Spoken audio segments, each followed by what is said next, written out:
Hey guys, welcome back to the campaign. So we just reached Helograd on our mission to return the crown to the Dwarven King. And this entire trip, we've sort of been putting pieces of the puzzle together. And we can't get the Tower of the Necromancer out of our mind. It's sort of like burned into our brain. And Lunarius keeps talking about how he feels like maybe Rapture was imprisoned in that tower by the Necromancer. And of course, Thundarian, who received a potion from him, didn't think that the Necromancer was that bad of a guy. But Javen and Lunarius both just have this creepy feeling that their friend is back there. And so Lunarius is going to see the head of his order at the Wizards Guild, and he's going to see if he can get some questions answered. Helograd is a highly mixed population. While the king is dwarven, there's humans, there's elves, there's a little bit of a mixing pot going on here in Helograd. But Thundarian is going to head to the alehouse. So Thundarian's at the Naked Turtle, which is a pretty rowdy alehouse here in Helograd. He's got to roll 2d6 and add them together. He gets a 5. Squint Eye Rogar, the smooth-talking trader, sells your warrior a magical potion guaranteed to heal the most grievous wounds, restore life, and bestow a healthy head of hair. In payment, he will accept either 100 gold or one item of treasure, weapon, or piece of armor. Potion can either be good or bad. It depends. I'll have to write it down in the character sheet. And you roll a dice when you drink it. And we'll have to see what happens when he drinks it. But for now, there goes 100 gold. The next part of Thundarian's day is a settlement event in which we'll be using Little Monk's settlement events book. White dice is high. 22, these crappy rolls. An honest day's work. Your warrior encounters a nervous-looking merchant who is in a bit of a bind and asks for some help. Some of his workers have failed to show up for work, and he has a lot of crates that need to be transported to the warehouse district. Roll d6. All right. Jeez, crappy rolls, a 1. The crates contain stolen goods, and the watch has had the merchant under suspicion for some time. The entire group, including your warrior, is arrested. Your warrior must spend the next 2 days in jail, during which they are cleared of any wrongdoing. Unfortunately, they failed to get paid.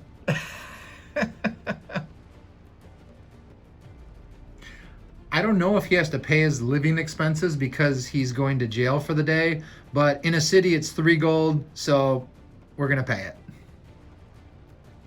What really kind of stinks about this city mission is Rapture is now captured or dead, and he's the business owner. He was going to be able to check in and try to make some money. Yeah, that kind of sucks. But here we are with Javen. He headed over to the Dwarven district, and he is out looking for some stone bread. And that's a special bread that only dwarves can eat, and it helps restore some hit points to them while they're in battle. They do have some stone bread. The stock number is 2, and since I'm in a city, I get to roll 3 dice. So I'm definitely going to, I don't even know why I have to roll it. If I get all 1s, I still beat a 2. So they're definitely going to have some in. I'm not even going to roll that. They're going to have the stone bread in. I got to see how much. They have D6. Okay, they've got 1 loaf of it. For my spectacular rolling here, you have to roll that because the dwarves kind of force you to buy all the bread. So yeah, I'm going to buy 1 loaf here. It's 30 gold for 1 loaf. Let's see if he gets any trouble over here. That's 35. So once I get out of the guild, I have this Bard starts following Javen around and talking to him, and he kind of looks Javen up and down, and he breaks out into song and starts playing his like little guitar, his lute or whatever. And we got to see if Javen likes this or not. 3. The ballad is all about your warrior's exploits, but no one seems to even care or notice. If I would have rolled a little bit better, it like gives you +1 strength for the next adventure, and he's at +0, or he's at -1 strength, so it would have like negated the curse. Could have actually lifted the curse. That would have been so cool. But yeah, the bard sings a couple songs for a while. Javen doesn't really give a crap. Nobody else does either. And then the bard just kind of makes his way off. And then Javen pays 3 gold for his living expenses for the night. Lunarius makes his way on the outskirts of town toward the Wizard's Guild, which is this massive towering structure that reaches up toward the sky. A wizard stands and waits for him and addresses him from right here. The wizard says, "Do you have your offering?" Lunarius replies, "I do." That's 4 times 50 gold for 200 for this consultation. Lunarius, not realizing how much this would cost, begins to frantically go through his gold pouch, realizing he only has 150 gold. He yells up to the wizard, "Is 150 enough?" The old man laughs and says, "Be gone with you. Don't waste my time." The wizard enters the tower, slamming the door behind him, leaving Lunarius completely dumbfounded and empty-handed. Lunarius gets to do nothing for the rest of the day, and he gets nothing out of this encounter because he didn't have enough money. He has to leave the premises immediately. I guess he'll pay his 3 gold for living expenses, and we'll move on to the next day. And the really bad part is you can only visit a special location once per city. So that's it. These wizards will not see him anymore. These two meet up back at the ale house, and they find out, they hear rumor that Thundarian has been arrested, and so these guys end up going to sleep for the night and trying to figure out what the heck they're gonna do. They wake up the next morning and we start our next day. So these guys don't know how long Thundarian's gonna be in jail. They know that they've just got to kill some time here and maybe try to find some information about this necromancer. So they're hanging out in the ale house the next day, and we're gonna start with Lunarius. He's got to roll 2d6 minus 3 for the ale house, 9, 8, 7, 6. After being turned down by the Wizards Guild, Lunarius he's having a pretty bad time. So he gets a little drunk and ends up getting a huge tattoo on his back of a slain green dragon. It's kind of in the image of one of those dragons that they had seen on the way here. And he's standing on the corpse, holding this big magic wand. So below it is a scroll that reads Lunarius the Legend. Lunarius is going to pay his living expense of 3. Javen gets a 9. So as Javen and Lunarius is like still kind of drunk, and he comes back to the ale house and he's like showing everybody his back tattoo. In comes the bard and immediately comes over and starts talking to these guys and teaches Javen a song. It's called "She Was Only the Emperor's Daughter." And it's, I guess it's a pretty nasty song, sung in super high pitch. And it says, "Your warrior may now break into verse once per adventure to stun his enemies. Choose any single monster on the board worth up to 300 gold and roll d6. On a 5 or a 6, the monster falls dead from fright. What? They eventually all get drunk together and find out that the bard's name is Cobain. So later that evening, they have they're out and about on the town streets, and Lunarius, 45. Your warrior is accosted by beggars and overwhelmed by the sadness of their plight, and gives each of the 2d6 plus 2 wretches 5 gold. If you can't afford it, they're a beggar themselves. Okay, so what we're gonna say is, because these two have gotten so drunk this evening, that they're gonna go out and start begging for gold too, because they think it's funny, not because they really need it, and something bad might happen. So let's see what's going on with the 2d6 plus 2. So 4, 5, 6. So Lunarius is feeling pretty good after getting his tattoo and stuff. And he feels like he's going to go shopping in the morning. And he's kind of looking through his money, and he sees a bunch of beggars and starts to feel really bad for them. And he starts thinking about his Rapture, his friend, who's, you know, he doesn't know the fate of him, and his other friend, Thundarian's in jail. And so he hands out some money, 30 gold. Javen, feeling pretty tipsy, gets a 35. Javen, stumbling down the street, the bard meets up with him again and starts breaking out into this loud ass song, scares the crap out of Javen. And let's see what Javen gets on a d6. He gets a 4. The ballad is all about your warrior's exploits again, but nobody seems to notice or care. So the song is just kind of drowned out in the... Everybody's drunk at this point of the night. It's probably 9 or 10 o'clock at night. And these guys just... Javen thinks it's funny at this point that this guy's just like following him around, playing music behind him. And he offers him to join us. He's like, you know, we could use some music on the road. And they all start laughing, and they're drunk. Javen's going to pay his living expenses of 3 gold. From the room that they're renting at the ale house, they can hear a ruckus downstairs. And when they get down there, sure enough, Thundarian is down there eating a ton of food and kind of pushing everybody around. And he seems kind of pissed off that he's been in jail.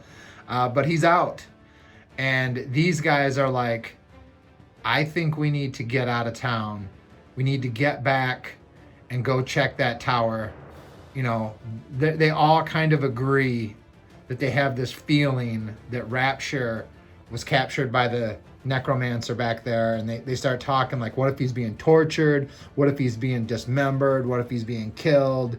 You know, this guy put a curse on us. And they were kind of scared.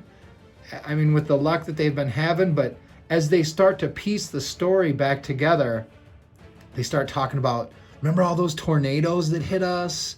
And we had such bad luck. And they start piecing all this together, that maybe this necromancer is behind all of that. He's obviously evil. And they come to the conclusion that they're gonna go handle some business today. They're gonna go try to do some shopping, buy some bandages and stuff, and then they're heading out. They're heading out and they're heading back to the tower, and they're gonna kill this necromancer. So everything seems to be going on the right track. And these guys start heading off like, all right, let's go get this gear and let's get back on the road. And all they hear is the door slam as Thundarian goes inside the inn to have some more drinks before they leave. These guys just start shaking their head, and they know not even to try to stop him. Javen says, let's just get the stuff and get out of this place. So as Thundarian's having his last beers before they hit the road, let's see what happens. Oh, that's nice. You are an idiot. You're an idiot. He goes in, he gets drunk. The same guy from the other town that sold him the amulet is here. sells him. They get into a conversation about it. The guy makes up a big story. Thundarian's getting wasted. And he sells him another amulet that is a fake amulet. Thundarian gives up 392 gold plus his magic spear, because you have to have a total of 500, otherwise he takes all your gold plus one item. What a jackass. I almost don't even feel bad for him anymore. What an idiot. These guys, when they come back and he has no money. This is like, it's like being friends with or family with an alcoholic, and they just keep screwing up and keep screwing up. Wow. So he's wasted. He comes stumbling out of the bar. He's got this big fake amulet hanging from his neck. He feels invincible, even though he's not. Let's see what he rolls. 54. Wow. The city watch. Okay, your warrior is accosted by the city watch, who has been warned that a warrior bearing a powerful and destructive magic item is on the prowl. On the prowl. Your warrior must roll 1d6 for each item of treasure they're carrying. On a score of 1, the watch confiscates it and must be discarded immediately. This guy is a moron. All he's got left is his enchanted shield. If he rolls a 1, no, he's fine. Okay, so at least he doesn't lose absolutely everything in this crazy night. All right, so these two make it over to the general store. First thing, we're going to start with Javen, and he's going to try to buy some bandages. He needs a 7, 2, 4, 6. Javen doesn't get any bandages. Javen's going to see if they've got any provisions. He needs a 5. He gets it. They have 4 provisions. Lunarius is really looking for some bandages, so he's going to head off on his own while Javen finishes his day. 26. More curses. As your warrior attempts to buy some equipment, the trader points out that their gold is counterfeit and refuses to take it. Javen starts looking through his stash and discovers that 1d6 times 10 of the gold is indeed worthless. Discard it and cross it off your adventure sheet. If your warrior doesn't have that much gold left and has already spent some in the settlement, they must leave for the next dungeon immediately before anyone catches on. 1 times, so 10 of it's not real, so that's not bad. So minus 10 gold. And then, since we're leaving town right after this, I don't know if I have to pay my living expenses, but I'm going to do it anyways, assuming that I ate breakfast, lunch, and probably dinner before we leave. All right, Lunarius is still trying to get these bandages. He's got to beat a 7. He does by 1. Jeez. And then let's see how many they got. Oh, they've got 6 of them.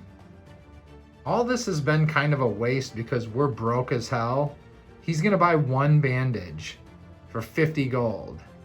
And that is going to do 3 wounds. That'll heal 3 wounds. Yeah, we're busted. We got to go and get some major money. We're not coming back to a city or a town until we have some loot. We're gonna go. Yeah, we're going to plunder this necromancer's tower. We want every penny out of there. We are gonna straight up loot it. All right, so 34. Let's see what happens at the end of his day. So as I'm leaving the store, I bump into a thief who has just robbed a jewelry store. Roll 1d6. Okay. 3. The robber throws some jewels at your warrior, yelling, "Thief, thief," and then escapes down a dark alley. Townsfolk comes running out of the surrounding buildings and surrounds Lunarius, screaming for the watch. After repeated pleas of innocence, your warrior is fined 1d6 times 50 gold for failing to stop the crime. Are you shitting me? Oh, that's nice. 300 gold. I don't even have that. So what happens? I gotta look. I think we get thrown out of the city. I can't really find any information on what happens if I can't pay this. I'm sure it's around here somewhere, but they're just gonna take all of the rest of his gold and we are getting thrown out of the city. We are pissed off. This group right here is pissed. We've got weapons, we've got beer, we've got some bandages and rations. We are going after this necromancer. We really don't even know if he has rapture or not. We have blood on our mind and we need money, and we're starting to maybe change alignment a little bit because we just feel like all of this stuff has happened. These guys can't even talk shit to Thundarian about buying another fake amulet because they were both just a part of scandals as well.